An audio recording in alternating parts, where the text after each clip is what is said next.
Hello everybody, welcome back. I have a pretty cool demo for you today. I think I'm going to do a public forms demo, and these public forms are part of our public services template. So let's go ahead and get started. What I want to do today is going to be pretty quick. We're going to take a look at a typical way that you would create a public form using a record producer. And then what we're going to do is go through the abbreviated way. So a typical way is 9 steps, and I'm going to get you down to 5 steps. And even within these 5 steps, there's going to be some pretty drastic simplification. What we want to do is get to a point where we could rapidly develop new forms into our public services portal without taking a lot of time between them. Let's go ahead and switch over and I'll show you what I mean. We're going to jump over to the product, and I'm going to be looking at 2 areas today. We talked about the first step inside of that picture I just showed you, and we'll go back to that in a little bit. You have to go to Service Catalog. And then after I go to Service Catalog, under Catalog Definitions, you'll find Record Producers. Underneath Record Producer, I'd have to go ahead and say New. And what I can do here is I can now define a name. I'll just say this is going to be a student complaint. We'll make it about students today instead of citizens. And then what we have to do is go ahead and find what table do we want to create this record in. Most of this stuff we're working in CSM with our digital template, so we're going to put it in the case table. So usually I'd type in case, and then I'd find that case table here. And there's going to be some simplification in this space. And then what we would do after we named it, we'd put in pictures here. If we want pictures and icons, you could put all this in here with little description. But for now, I'm just going to do the minimum. I'm going to go ahead and save this record producer. There's a lot of work that happens after this. You're going to have to go in and define all the variables, and this is pretty typical in a form. Tell me what variables are on that form. And then I could say, what service offering is this related to? And that's that digital asset that we talked about in the last demonstration. So we're not going to really cover that today. Then I have to say, who is it available for? It's available for the public. So I have to go here and edit this and say it's available for the public. And then I would have to edit this as well and say, and take off the external so that it's available for external. After that, I have to go through my list of catalogs, and I'd have to say what catalog is this coming through, and I'd pick the catalog. So I'd have to go down and find our public service catalog and then go ahead and put that in there. And once I define the catalog, I can go ahead and define the category of that catalog. Because now if I come down on my related list, I'll be able to say this is the category within the catalog that I selected. There's a lot of steps that happen after the fact besides just defining your variables. And what we want to do is we want to avoid that. So what I'm going to do today is I'm going to take you over to an easier way to do that. Instead of in the service catalog, what we're going to do is we're going to switch and we're going to work on our public services template. So I'm going to switch my scope to public services template. And now what I want to do is I want to go in and define that same record, but I want to define it in public forms. The same way, just like I wanted the catalog, I'm going to go to public forms, and we only have report streetlight out. This is my default one. But now what we're going to do is I'm going to do a problem for a student. So now I'll name it student. I'll do student campus issue. And what we're going to do is we're going to pick that table name. And what I did here is I added a template. And I'll show you what templates are, but instead of looking for that table, what you can do is you can toggle on your template bar. And with the public services template, there is one template in there called public service form. Instead of looking for the table, what you'll be able to do is just click on this and it'll populate the case table for you. That's the only field we're populating right now on the new record. But once we save it, what will happen here is it's going to kick off a workflow in the back end. And the workflow is going to fill out a lot of the rest of the form for us. So if you scroll down to the bottom of a new one, as you created in the public service scope, you'll see that I already have a catalog selected, public service catalog. And also I have 2 variable sets in here.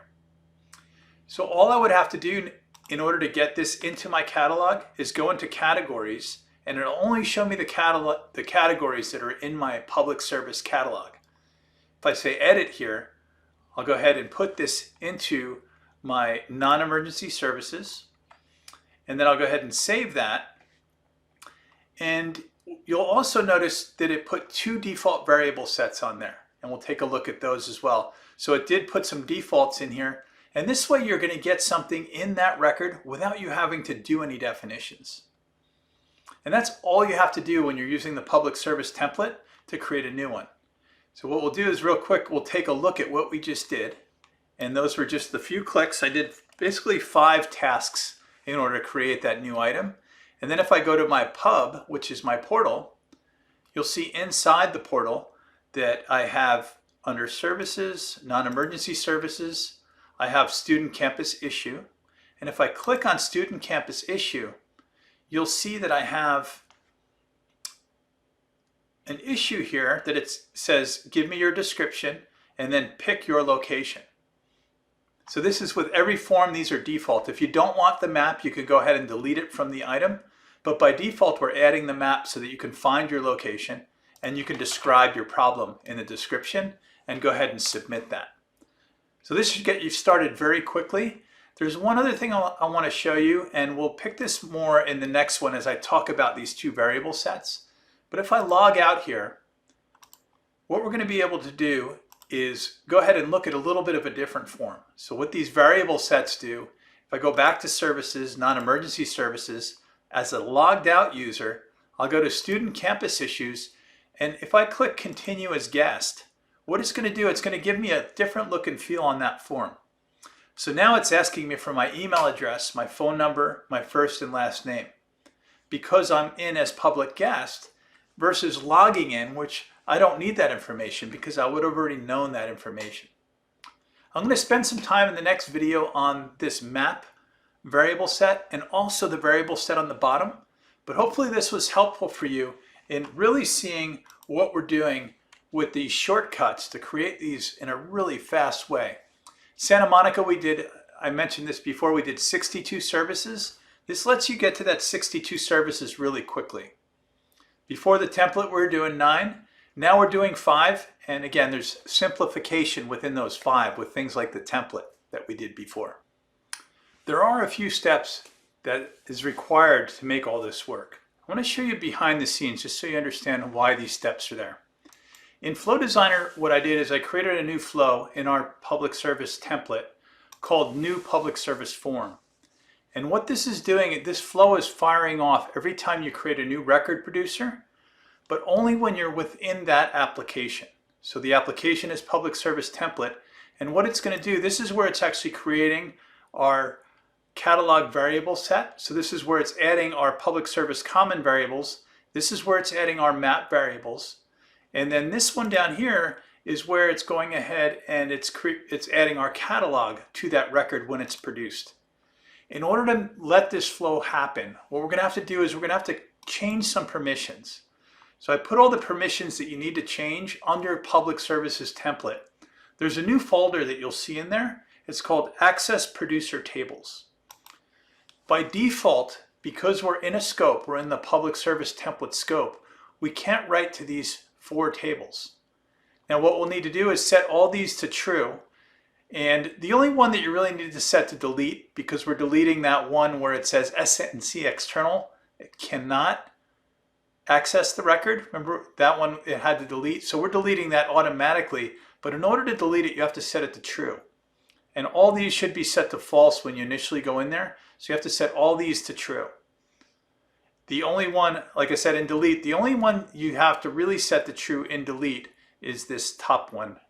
And once you have this set up, we should be all done. This will be in the instructions too, but I wanted to mention it in the video as well. Now after that, everything you saw in the video should happen automatically. So hopefully this is helpful. Thank you very much.